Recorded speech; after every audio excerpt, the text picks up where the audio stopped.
Well, looks like this clip is going to be longer for me to get through. Let's see if they actually managed to follow up on the idea of giving Ina some actual character development.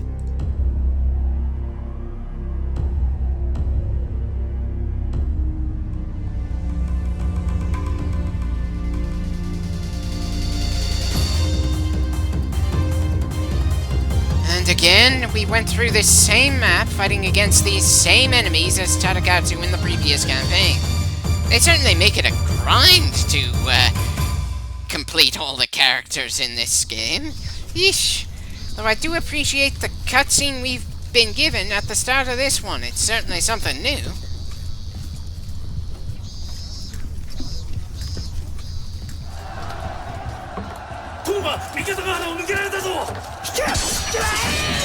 Sorry, having a hard time telling who's on what side with the black and white footage.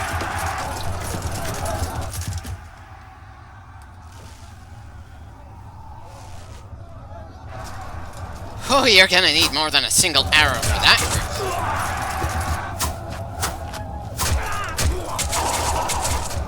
Okay, just how far away were they actually if she can take that much time between shots? Sure, she was putting in fresh arrows kinda fast, but the speed some of those guys were going down was more like a machine gun, not a fast archer.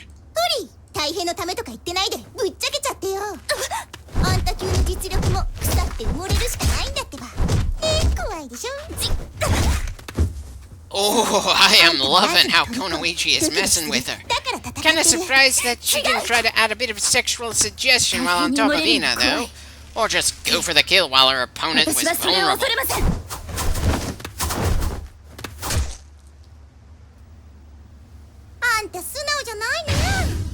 Kagebushin? You mean to tell me Ina nearly got killed by a shadow clone? Guess the Mon games are being very effective. Holy shit!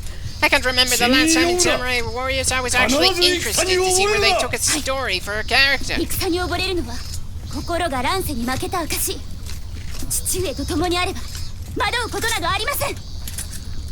Well, what do you intend to do when your father retires then? Are you just gonna quietly retire as well? Anyway, time for the not-so-pleasant chore of escorting a bunch of idiots out of the battlefield.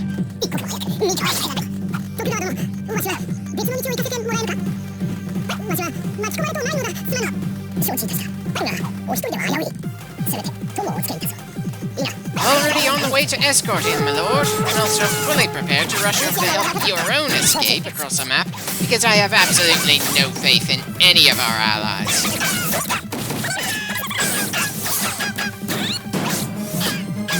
Okay, apparently our leveling up means that Ina shoots her bow more frequently despite the close range. Certainly looks better than just slapping people with a very thin, very bendable stick.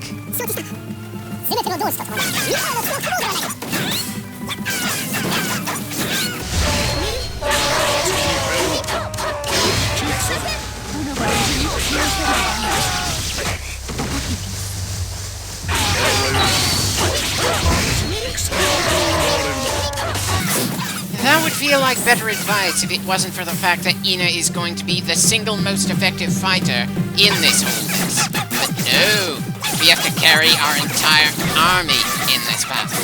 So we have to get absurdly aggressive against these guys. No way we can do things cautiously.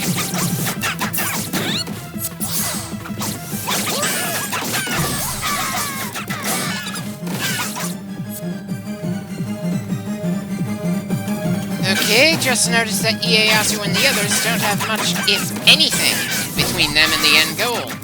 Sorry, but I have to call bullshit here. So they are just completely removed that for Ina's campaign, but had Tadakatsu pay attention to both in his campaign? Sure, Ina can't take a hit as well as her father, but she's much faster, which means she's better suited for dealing with more widespread trouble.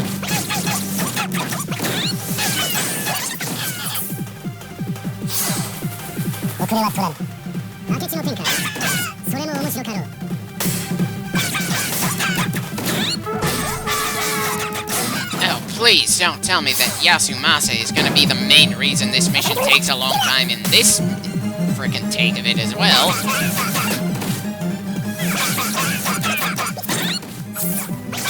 Well, Well, at least the first guy to attack him wasn't any problem to deal with.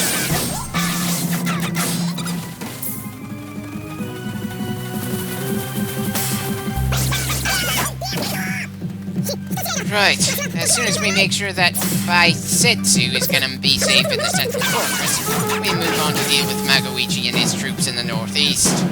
Some pretty minor changes where the enemy spawns here, though.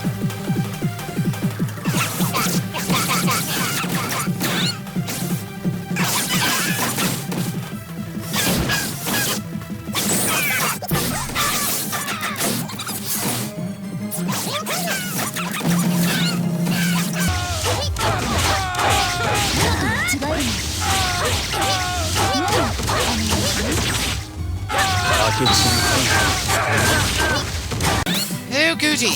Some more errors in the subtitles of the game. Errors that I'm sure also ended up being people saying the wrong things in the English dub of this game as well. Still, at least the notable flaws have been few and far between.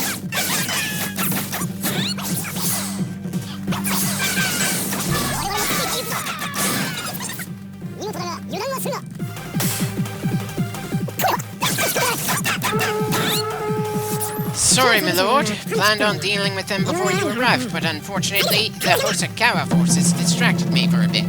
And it doesn't look like we're gonna be able to hit them from the south. Kind of annoying. But hey, this mission certainly feels like we're more busy doing the various objectives than the previous time we went through this area.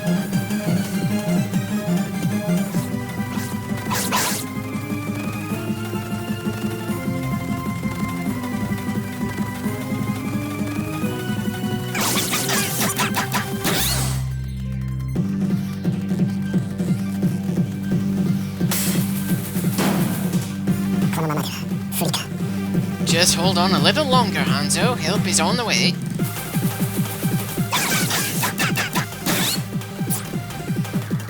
Right, now that we're in the fortress, it's time to deal with the Zaika mercenaries. Not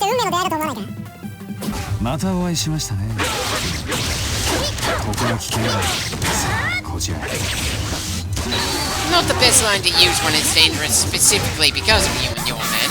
And I like the fact that she called him out on that bit of bullshit as well.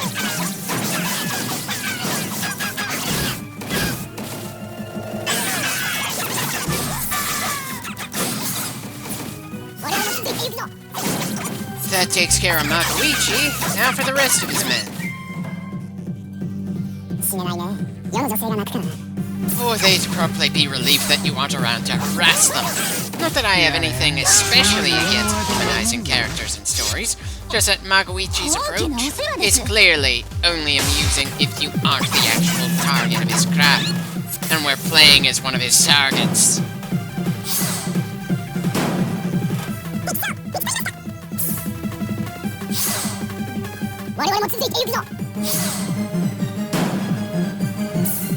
Right.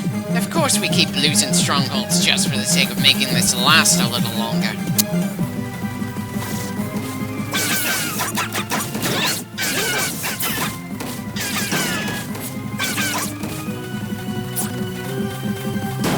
Well, at least Baisetsu doesn't have any excuse to stay still any longer.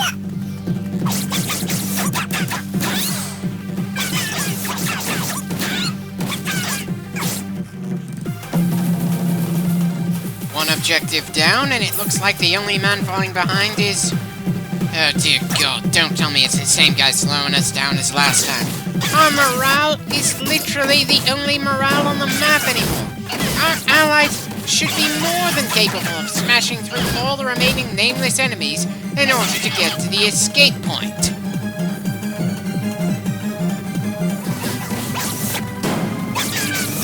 Wait. How can Ina's army's morale be dropping when I don't think we have a personal army?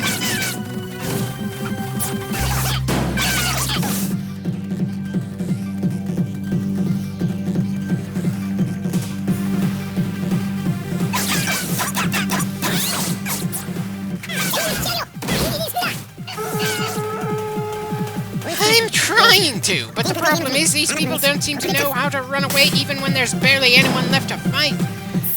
Now that Mitsuhide himself is taken to the field, that's gonna make things even more annoying.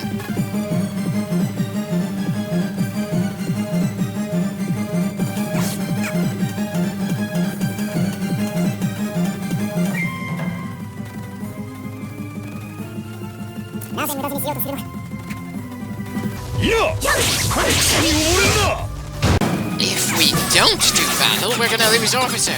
Besides, we have a good chance to be able to beat Mitsuhide in a hurry.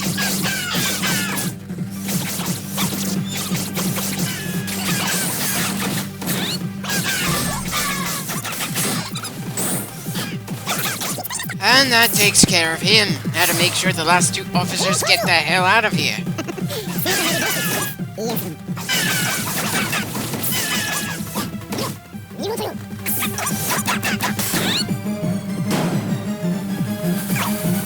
Okay, seems we just need to run near these guys in order to convince them to just run and don't bother fighting the hordes of unnamed grunts.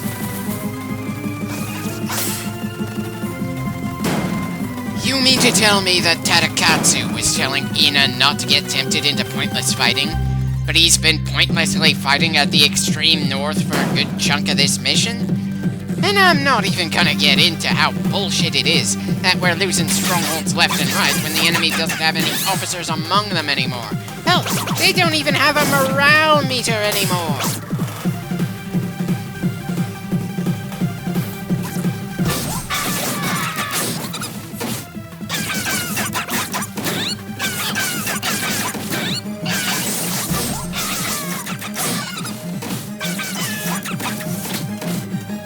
Okay, we're certainly not going to have as many kills as we did in the last campaign for this same mission, but at the very least this is giving more of a sense that we need to leave the area instead of just clear every foe out.